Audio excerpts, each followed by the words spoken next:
Ngayon ay umuulan, bumabagyo, at kadalasan sa amin ay walang matutulugan.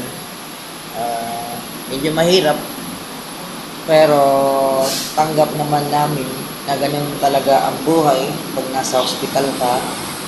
At minsan, pag hindi maayos yung matutulugan mo, ay lipat-lipat lang ng pwesto. Depende sa sitwasyon at lokasyon. Depende. Swerte man lang kung hindi umuulan. Pero sa ganitong sitwasyon, kapag umuulan, medyo mahirap. Kailangan kang magtiis. Magtiis na magtiis hanggang makasurvive. So, kami, sabay-sabay kami dito, hanap-hanap ng paraan, diskarte, para at least makasurvive.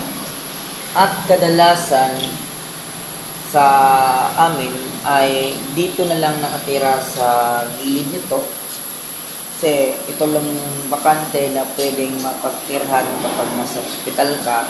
Kasi nga, sabi ko nga sa last video ko, no choice kasi eh. Kasi nandito kasi yung family ko. No choice kasi kailangan mong tumira dito. No choice kasi kailangan mong lumaban sa buhay at pagpatuloy.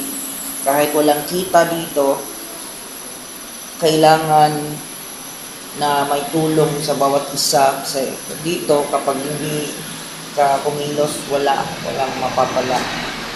Medyo mahirap ang sitwasyon dito, pero kailangan kang strong sa buhay. So, yun lang guys.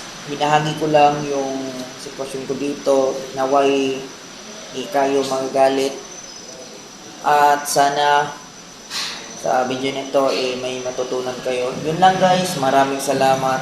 See you to the next video.